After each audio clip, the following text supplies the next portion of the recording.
Assalamualaikum warahmatullahi wabarakatuh. Pepanggihan malih kalian pembelajaran Basa Jawa kelas 8 SMP semester 1 dening Bu Ideyanti HM kanthi tema wawancara utawa wawan rembug. Sing arep awake dhewe sinaoni kadene nggih memahami kaidah dalam kegiatan wawancara sesuai dengan tata krama. Indikatore saged mengidentifikasi struktur teks wawancara, saged mengidentifikasi unsur kebahasaan dalam teks wawancara, lan saged njelasaken kaidah penyusunan teks hasil wawancara kanthi 5W 1H. Kompetensi keterampilan saged nglakokake wawancara sesuai dengan tata krama nggih. Saged nyusun pedoman wawancarane, indikatore saged melakukan wawancara dengan narasumber, saged nulis teks laporan hasil wawancara, lan saged nanggapi teks laporan hasil wawancara. Apa kang diarani wawancara utawa wawan rembug?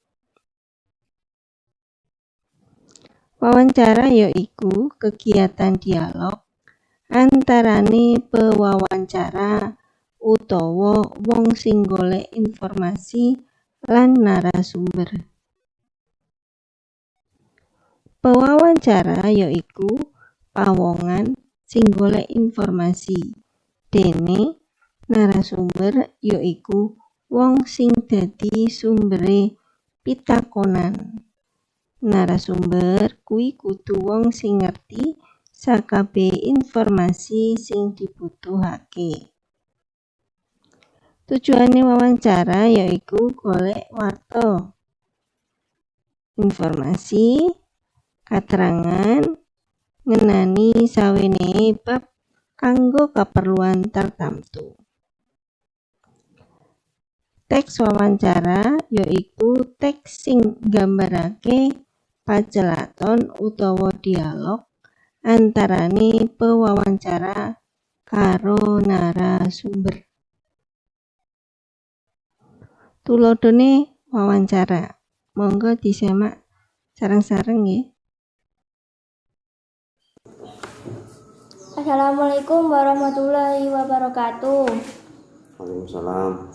Perkenalkan, nami kula Naura Septiana Bindra dari kelas 8C. Kula temriki ajenge wawancara kalian Bapak. Monggo kenalkan nami kalih alamat. Nami kula Indra Purwanto.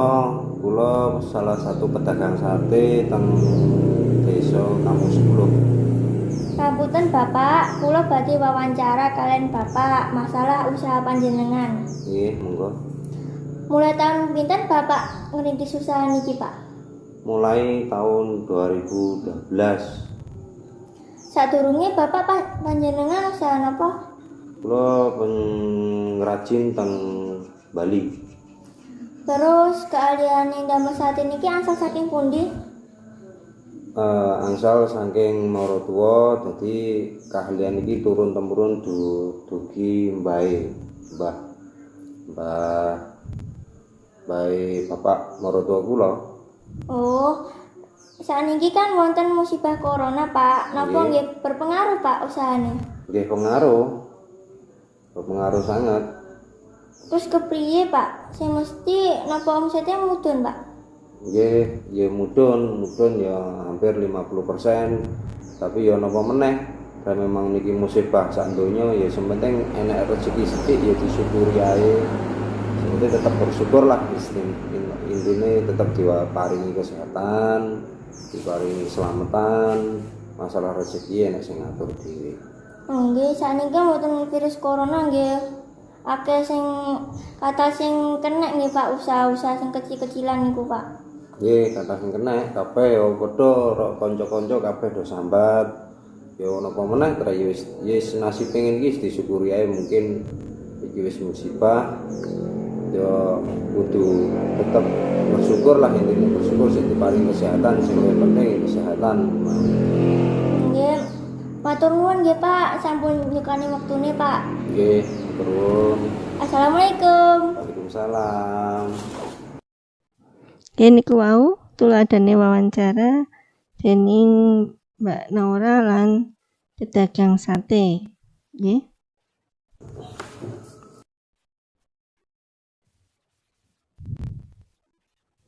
Struktur teks wawancara. Struktur teks wawancara niku wonten 3 nggih. Sing sepindah identifikasi nggih menika perangan utawa bagian teks sing nerangake titikan utawa ciri, barang, tanda lan sapanunggalane. Sing keloro klasifikasi utawa definisi. Perangan teks kang monto-monto utawa milah manut jenise utawa kelompoke. Sing ketelu deskripsi bagian, yaiku perangan teks sing nerangake kegambaran sing luwih rinci lan cetha.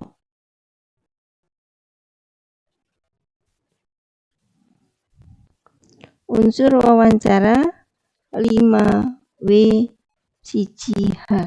Napa mawon niku? W sing sepindah niku what tegese opo. Tembung opo gunane kanggo nakokake barang. Loro who tegese sopo. Tembung sopo gunane kanggo nakokake wong. Telu why tegese geneo. Tembung geneo kadang uga dianggo tembung kena apa, nyang apa. Gunane kanggo nakokake alasan. When tegese kapan. Tembung kapan gunane kanggo nakokake wayah utawa wektu. Where tegese ing endi.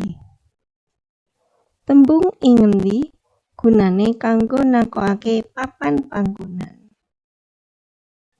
Lan sing terakhir nggih how tegese kepriye.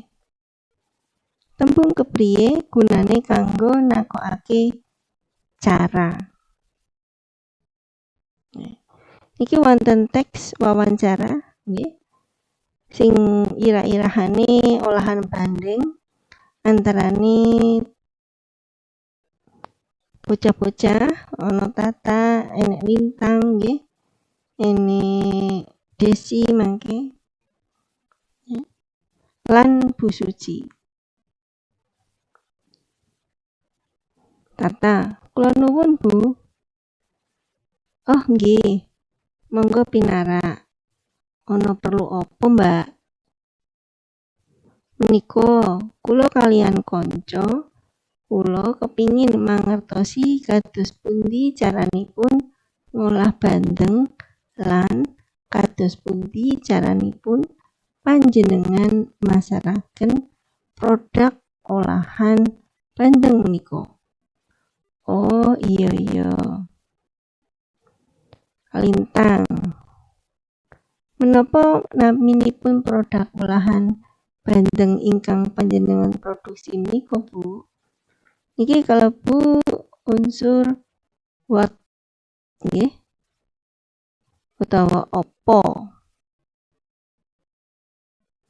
Bu Suci jawab, akeh Mbak. Produk olahan bandeng ing kene kayata bandeng presto, otak-otak bandeng, bandeng cabuduri, abon bandeng, lan sapanunggalane. Ukara iki kalebu identifikasi. Tegese napa? Ciri-cirine barang atau produk. Jadi produk sing diproduksi dening Bu Suci niku wakeh. Enek bandeng presto, enek otak-otak bandeng, enek bandeng cabuduri, abon bandeng lan sapanunggalane. Niku diarani identifikasi. Menawi ingkang kondang utawi ingkang laris menika produk ingkang pundi buat? Tegese apa produk sing laris niku nggih? Bu Suci jawab, yen paling laris lan sing asring digoleki pelanggan yaiku otak-otak bandeng. Nah, ukara kuwi uga kalebu identifikasi.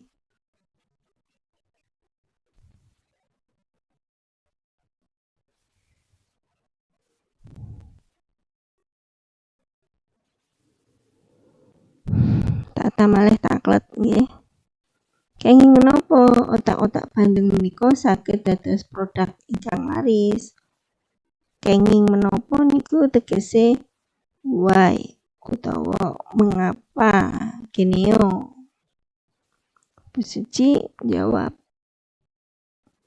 amarga produk olahan bandeng mligine otak-otak bandeng iki wujude bandeng sing wis dibumboni lan wis bisa langsung dipangan utawa dikonsumsi dening para pelanggan. Niki kalebu ukara perangane teks klasifikasi. Jadi produk olahan bandeng sing mligine otak-otak bandeng menika wujude bandeng sing wis dibumboni lan wis bisa langsung dipangan. Nggih, klasifikasi. Menapa kemawon bahan-bahan kangge otak-otak bandeng menika? Niku kalebu unsur what atau apa? Nggih. Bu Suci, bahan-bahane yaiku iwak bandeng, klapa parut sing isi enom, santen lan endhog. Uga ukara iki kalebu ing deskripsi bagian jelasake sing luwih rinci. Bahan-bahan sing nganggo otak bandeng niku napa mawon niku jelas nggih. Jelasake gambaran sing luwih rinci. Rikala menapa panjenengan miwiti usaha produk olahan bandeng menika? Rikala menapa niku tegese when, sejak kapan nggih? Atau kapan Bu Suci niku miwiti usaha produk olahan bandeng? Ciyose Bu Suci, usaha iki wiwit ngadeg taun 2002. Dadi kira-kira wis ana 13 taun anggonku ngedekake usaha olahan bandeng. Anggenipun sadean kados pundi caranipun panjenengan masaraken produk olahan bandeng menika? Ho, nggih.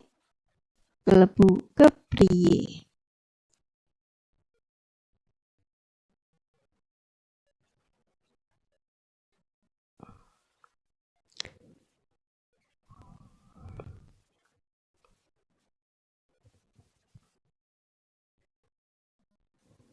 Bantuan ingkang kados pundi wujudipun? Niku nggih kalebu how atau kepriye. Bantuane kuwi arupa modal kanggo usaha lan disediani web kanggo promosi produk lewat internet. Niki kalebu ing deskripsi bagian. Lintang, Sesampunipun panjenengan pikantuk bantuan saking Dinas Kopreindak menika, kados pundi anggenipun panjenengan masaraken produk olahan bandeng menika? Ho utawa kepriye? Jawabane Ibu Suci, produk olahan bandeng iki dak pasarake kanthi cara dikirim menyang toko pusat oleh-oleh, ing pasar swalayan, ing rumah makan, uga dak kirim ing hotel-hotel. Nanging uga bisa pesen ing kene. Nggih. Niku deskripsi bagian. Tata, inggih Bu, matur nuwun sanget. Sampun ngandharake kados pundi caranipun damel ugi caranipun masaraken produk olahan bandeng menika, Bu. Iya, Mbak. Aku ya seneng yen ana sing takon-takon ngenani bab iki. Muga-muga saka apa sing dak kandharake mau sampean paham lan bisa dadi sangune sampean besok yen kepingin dadi pengusaha kang sukses. Inggih Bu, matur nuwun sanget. Monggo Bu. Nah, niki wau tuladhane teks wawancara kudu ngemot enek unsur 5W 1H lan kudu ngemot 3 strukture teks. Identifikasi, definisi lan deskripsi bagian. Ngoten nggih.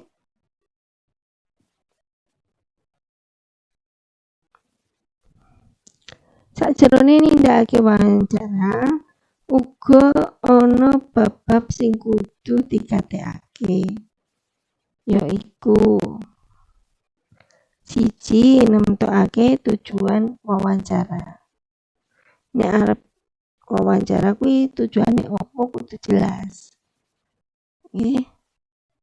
Sing keloro nemtokake topik utawa tema sing arep ditakokake. Nah, kudu eruh topike opo. Sing ketelu nyiapake daftar pitakonan minangka pedoman nalika nindakake wawancara lelandhesan 5W 1H.